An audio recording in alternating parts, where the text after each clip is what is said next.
پھر وہ یہ کرے گا کہ وہ ان کے اوپر فائر نہیں کرے گا، وہ پھر ایک دفعہ دوبارہ وارننگ دے گا، اور پھر بھی اگر کوئی باز نہیں آئے گا، اس لائن کو کراس کرے گا، تو پھر وہ ہوائی فائر کر کے اناؤنس کرے گا کہ بھائی ابھی میں نے ہوائی فائر کی ہے، اگلی گولی میں نے مارنی ہے۔ اچھا، پھر بھی کوئی نہیں رکتا، پھر کیا کرے گا؟ پھر اس کو گولی مارنی پڑ جائے گی۔ تو اگر گولی اس کو مارنی بھی پڑ جائے گی تو وہ گولی مارے گا اس کے پاؤں میں،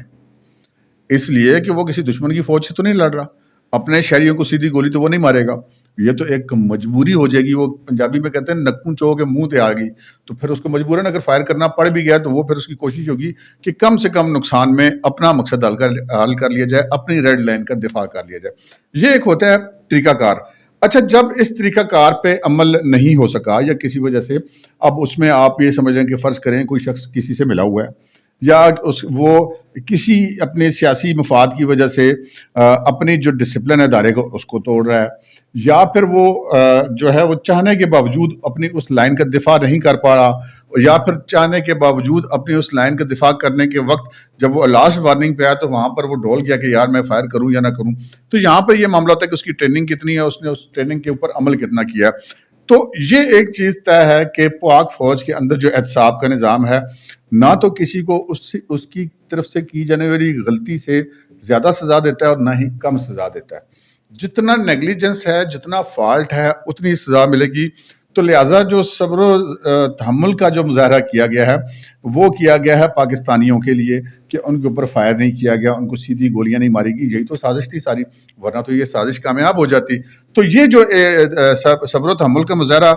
کیا گیا، لیکن جہاں پہ نیگلیجنس پائے گی وہاں پر اپنے اندر احتساب کے نظام کے تحت ان کو اپنی محکمانہ سزائیں بھی دی گئیں۔ تو یہ ایک چیز ذرا کلیئر کرنے کی ضرورت تھی۔ دوسرا ایک سوال یہ بنتا ہے کہ جب آپ نے یہ ایک پریس کانفرنس بھی کر دی، آپ نے اناؤنس بھی کر دیا، لوگوں کو میسج بھی چلا گیا، تمام کارنرز پہ میسج چلا گیا کہ جناب پاک فوج نے اپنے ایک لیفٹیننٹ جنرل سمیت 3 افسران کو ملازمتوں سے برطرف کیا ہے، اور 3 میجر جنرل اور 7 بریگیڈیئر سمیت 15 افسران کے خلاف دیگر سخت کارروائیاں کی گئی ہیں، تو ان کے نام کیوں خفیہ رکھے جا رہے ہیں؟ اب یہ بڑا امپورٹنٹ سوال ہے کہ ان کے نام خفیہ رکھنے کی کیا ضرورت ہے؟ جب لازمی بات ہے اگر ان کا کوئی قصور پایا گیا ہے تو پھر ان کو سزائیں دی گئی ہیں، تو جب وہ قصوروار ہے تو اس کا نام کیوں خفیہ رکھا جا رہا ہے؟ اچھا، یہاں پر جو ہے وہ جو جواب ہے وہ بڑا مطلب معقول جواب ہے، ریزنیبل ہے، اس کی بات سمجھ میں آتی ہے۔ اس کا یہ جواب ہے کہ پاک فوج ایک ایسا ادارہ ہے جو کسی بھی شخص کو اس کے جرم سے زیادہ سزا نہیں دیتی، اور کسی بھی شخص کو ایک جرم کی ایک سے زیادہ سزائیں نہیں دیتی۔ فرض کریں ایک شخص کو محکمانہ سزا ہو گئی ہے، وہ کوئی بھی سزا ہوئی ہے، چاہے وہ اس کو وارننگ لیٹر ہے، چاہے اس کی پروموشن رک گئی ہے، چاہے اس کو جبری ریٹائرمنٹ کر دی گئی ہے، یا اس کو برطرف کر دیا گیا، یا کوئی بھی فوج کے اندر کی سزائیں، ہمیں ان کا علم نہیں ہے، لیکن بہرحال کوئی بھی سزا اس کو ہو گئی ہے۔ اچھا، وہ سزا تو اس کے اس غلطی یا اس قصور کی وجہ سے ہوئی ہے۔ اب اس سے آگے جو سزائیں ہیں وہ پھر اگر دی جائیں گی تو پھر اس کے ساتھ زیادتی ہوگی۔ مثلاً ایک شخص ہے، اس نے جتنی قصور کیا اس کو سزا مل گئی، فرض کریں ایک بریگیڈیئر صاحب ہیں، یا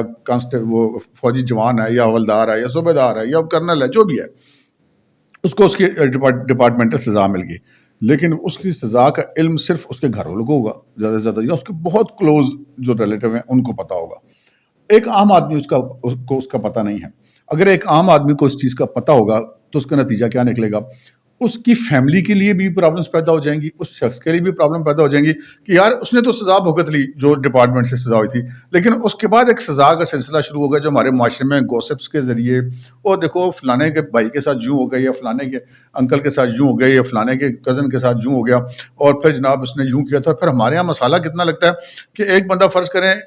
کسی قصور یا اپنی کوتاہی یا غفلت یا ڈیلے کی وجہ سے اس کو سزا ہوئی ہے، لیکن وہ جب مسالے لگتے ہیں تو وہ آگے پہنچے، پتہ نہیں اس نے تو پتہ نہیں فوج کے اندر کون سی بغاوت کر دی تھی، اس نے پتہ نہیں کون سا بم چلا دیا تھا۔ تو یہ باتیں پھر بڑھتی بڑھتی آگے چلی جاتی ہیں۔ تو یہ ایک تقاضا ہے ڈسپلن کا، اور انصاف کا بھی یہ تقاضا ہے کہ جس کا جتنا قصور ہو اس کو اتنی ہی سزا ملے، اور ایک سے زائد سزا نہ ملے، کیونکہ ایک سے زیادہ وہ ہوگی جس نے قصور کیا، اور باقی جو سزائیں ہمارے معاشرے کے اندر، اس کے بچے اسکولوں میں پڑھتے ہیں ان کے لیے پرابلم، اس کی فیملی کے لیے پرابلم، اس کے رشتہ داروں کے لیے پرابلم، اس کی اپنی پوری زندگی عذاب بن جائے۔ تو جو قصور اس کا نہیں ہے وہ سزا اس کو نہیں ملے گی۔ اس وجہ سے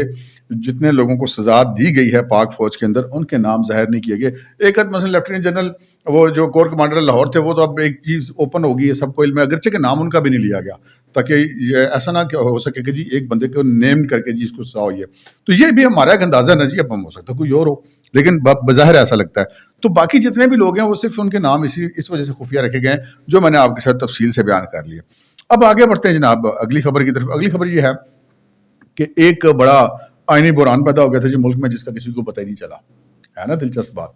آئینی بحران یہ پیدا ہو گیا تھا کہ صدر مملکت صاحب بما 26 افراد جو ہے وہ حج کے لیے تشریف لے کے گئے ہوئے ہیں سرکاری جہاز پہ. چلیں یہ ایک الگ سٹوری ہے, لیکن جناب اور بھی بہت سارے لوگ حج پہ گئے ہوئے ہیں. اب ہمارے انٹیلیجنس کے بھی خاصے اہم افسران اس وقت حج پہ گئے ہوئے ہیں, اور یہ یقینی بات ہے مذہبی فریضہ ان کا بھی ہے جس طرح باقی لوگوں کا ہے. اچھا, لیکن ایک اور معاملہ ہے کہ بحران اس وقت پیدا ہوا جب صدر صاحب حج پہ روانہ ہو چکے تھے, تو پتہ یہ چلا کہ چیئرمین سینٹ نے بھی حج پہ جانا ہے اور اسپیکر نے بھی حج پہ جانا ہے. اب ہو گیا مسئلہ یہ پیدا ہو گیا کہ جناب صدر صاحب نہیں ہوتے ملک میں تو چیئرمین سینٹ قائم مقام صدر ہوتے ہیں, اگر وہ بھی نہیں ہوں گے تو اسپیکر صاحب صدر ہوں گے, اگر اسپیکر صاحب بھی نہیں ہوں گے تو پھر کون ہوگا؟ تو ایک آئینی بحران کھڑا ہو جاتا ہے. اب حال ہی میں قانون سازی بھی کی گئی ہے, وہ جو اہلیوں کا مدت کا تعین کیا گیا, تو ان بلوں پر بھی دستخط کرنے تھے. صدر صاحب تو روانہ ہو گئے, چیئرمین سینٹ اور اسپیکر بھی جا رہے تھے. تو پھر جناب یہ ریکویسٹ کی گئی چیئرمین سینٹ صاحب سے, صادق حسین جیلانی صاحب سے, کہ مہربانی کریں آپ اپنا حج کا فریضہ پھر کبھی اللہ تعالیٰ آپ کو زندگی دے آپ ادا کر لینا, لیکن اب بھی مجبوری ہے, ذرا ملک کے معاملات ایسے ہیں کہ آئینی بحران پیدا ہو جائے گا تو آپ ملک کے اندر ہی رہیں تاکہ جو صدر کا ہوتا ہے وہ خالی نہ ہو. تو وہ پھر چیئرمین سینٹ صادق حسین جیلانی صاحب تشریف نہیں لے کے گئے, اور پھر جو جتنے بھی بل وغیرہ آئے انہوں نے ان کے اوپر دستخط کر دیے, اور ملک میں اس وقت ایک قائم مقام صدر موجود ہے, ورنہ یہ مسئلہ کھڑا ہو جاتا ہے. یہ تو ویسے خیر میں نے ایک لائٹ سی بات چلتی کر دیا. اب اپنی اگلی خبر کی طرف آتے ہیں جناب. اگلی خبر یہ ہے کہ دبئی میں تو بڑی بیٹھک چل رہی ہے جناب. گزشتہ 2-3 دن سے ہم بھی آپ کو خبریں دیتے کہ ہونے والی ہے, پھر ہم نے آپ کو دی کہ پہنچ گئے ہیں. آج کی صورتحال تازہ آپ کو بتاتے ہیں. تازہ یہ خبر ہے کہ دبئی میں پارٹیاں ساری موجود ہیں, نواز شریف صاحب بھی موجود ہیں, مریم نواز بھی موجود ہیں, آصف علی زرداری بھی موجود ہیں, پیچھے بلاول صاحب بھی پہنچ گئے ہیں, اور بھی دیگر بہت سارے اہم جو ہیوی ویٹس ہیں وہ بھی دبئی میں موجود ہیں. اب ہمارے پاس یہ اطلاعات ہیں کہ جناب ایک طویل بڑی میٹنگ ہوئی ہے نواز شریف صاحب اور آصف علی زرداری کے درمیان, اور اس میٹنگ میں یہ میٹنگ 1 گھنٹے سے یا غالباً 2 گھنٹے تک اس کی طوالت تھی, وہ جاری رہی ہے, جس میں بہت ساری چیزیں آپس میں انہوں نے طے کی ہیں. ان میں سے جو کچھ سیٹیں ہیں پاکستان کے اندر قومی اسمبلی کی بالخصوص اور صوبائی اسمبلی کی بھی ہو سکتا ہو, لیکن ہمارے پاس اطلاع قومی اسمبلی کی ہے. کچھ سیٹوں پر سیٹ ایڈجسٹمنٹ کی بات ہوئی ہے کہ جی جیسے پیپلز پارٹی کا مطالبہ ہے کہ جی کچھ پنجاب کے اندر جو 3-4 ان کے امیدوار ہیں جو ان کے پارٹی کے بڑے نام ہیں, ان کے مقابلے میں پی ایم ایل این اپنے امیدوار نہ لائے, تو کچھ ایسی باتیں ممکن ہیں پی ایم ایل این کی طرف سے بھی کی گئی ہوں. لیکن یہ پتہ چلا ہے کہ جناب کچھ سیٹ ایڈجسٹمنٹس پر آج بات ہوئی ہے, اور آج ان چیزوں کے اوپر معاملات ہمارے ذرائع کے مطابق طے پا گئے ہیں. یہ کسی بھی وقت خبریں آپ کے سامنے آ جائیں گی. اب پھر ان بڑوں کے درمیان یہ بھی طے ہوا ہے کہ جو نواز شریف صاحب اور محترمہ بینظیر بھٹو شہید صاحبہ کے درمیان جو چارٹر آف ڈیموکریسی ہوا تھا, اس کے اوپر جو ہے وہ عمل درآمد کیا جائے, جس پر نواز شریف صاحب نے کہا جی میں تو آج بھی اس چارٹر آف ڈیموکریسی پر قائم ہوں اور اس میں مجھے عمل درآمد میں کوئی آر نہیں ہے. تو زرداری صاحب نے اور نواز شریف صاحب نے اس چارٹر آف ڈیموکریسی کے اوپر بھی عمل کرنے کے حوالے سے ایک نقطے پر متفق ہو گئے ہیں. اچھا, اب دیگر جو ہے وہ کیا چیزیں ہیں. ایک ملاقات آج رات کو اور ہونی ہے, ایک دوسرا دور ہونا ہے, وہ بھی اس میں بھی نواز شریف صاحب اور آصف علی زرداری ہوں گے. تو ممکن ہے کل والی جو ملاقاتیں ان میں ان کے ساتھ بلاول اور مریم بھی شریک ہو جائیں, ممکن ہے شہباز شریف صاحب بھی پہنچ جائے. تو جو اب ملاقاتیں ہونی ہیں ان کے اندر طے ہونا ہے کہ اگلے نگران وزیر اعظم کے حوالے سے نام پہ مشاورت ہوگی, وہ آپس میں یہ طے کریں گے. پھر جو نگران کابینہ ہوگی اس حوالے سے یہ طے کریں گے. الیکشن کی ڈیٹ کے حوالے سے آپس میں یہ مشورہ کریں گے کس مہینے میں انہیں کس تاریخ تک ہونے چاہیے, یہ آپس میں طے کیا جائے گا. اور پھر جناب اور بھی بڑا کچھ طے کیا جائے گا. وہ بڑا کچھ جو ہے وہ جب وہ طے کر لیں گے تو پھر آپ کو بتائیں گے. لیکن یہ ایک سیشن آج ہوا ہے وہاں پہ ملاقاتوں کا, ایک سیشن آج ہونا ہے جس میں سیٹ ایڈجسٹمنٹس کے اوپر بات کی گئی ہے, جبکہ آگے چل کے اور چارٹر آف ڈیموکریسی کے اوپر بات کی گئی ہے. جبکہ جو ابھی آج رات کو میٹنگ ہونی ہے اور جو اگلی میٹنگ ہونی ہے اس میں نگران سیٹ اپ کے حوالے سے بات ہونی ہے, اور الیکشن کے بعد اگلے سیٹ اپ کے حوالے سے بات ہونی ہے. یہ بڑی امپورٹنٹ بات ہے. وہ چیزیں اب آج اور کل میں وہ چیزیں بھی طے ہو جائیں گی. تو اس وقت جہاں اب پاکستان کے اندر 9 مئی والے جو اثرات ہیں وہ جن لوگوں نے کیا تھا وہ اب بھگت رہے ہیں, اور عمران خان صاحب جو ہیں وہ زمان پارک میں بیٹھے ہوئے آنے والے وقت کا انتظار کر رہے ہیں کہ اب ان کے ساتھ کیا ہوگا. اور دوسری طرف پاکستان کے آگے چلنے والے معاملات کو طے کیا جا رہا ہے، سیٹ ایڈجسٹمنٹ کیا ہوگی، نگران سیٹ اپ کون سا ہوگا، آئندہ آنے والی حکومت کیسے بنے گی، تو وہ چیزیں آگے طے کی جا رہی ہیں. یعنی کہ عمران خان صاحب اپنی ضد ہٹ درمی کہ میں نے پولیٹیشین سے بات نہیں کرتی، اور کرتے کرتے انہوں نے 9 مئی کر دیا اور ایک ٹکر دے ماری. وہ وہیں پہ بیٹھے ہوئے ہیں، اب اپنی گرفتاری کے منتظر ہیں، جبکہ پاکستان کی دیگر جو سیاسی قیادت ہے وہ اب آگے بڑھ چکی ہے. عمران خان صاحب سے ٹرین مس ہو چکی ہے. اب آتے ہیں جناب ہم اگلی خبر کی طرف، جو بڑی امپورٹنٹ خبر ہے کہ عمران خان صاحب کی آج کی جو پریس کانفرنس تھی اس میں عمران خان صاحب کے والد سے ایک چیز تو نظر آ گئی، نام اگرچہ کہ ان کا نہیں لیا گیا، لیکن بالکل clear cut D G I S P R نے بتا دیا کہ یہ جو منصوبہ ساز ہیں، جو سہولت کار ہیں، سب کو مطلب ٹرائل ہوگا، کوئی بھی نہیں بچے گا. تو پھر اب یہ تو نظر آ گیا ہے سب کو کہ عمران خان صاحب کا فوجی ٹرائل ہونے جا رہا ہے. اسی لیے انہوں نے پہلے اپنا احتساب کر کے بتا دیا ہے کہ ہم کوئی بھی فوج ہو جی، اس کو اپنے جوان سے لے کے اپنے افسران تک وہ سب سے زیادہ عزیز ہوں گے. لیکن انہوں نے بتا دیا کہ جی نہ ہمارے ریٹائرڈ افسران ہوں، چاہے وہ کسی آرمی چیف کی سابق کی نواسی ہو، چاہے وہ کسی 4 اسٹار جنرل کا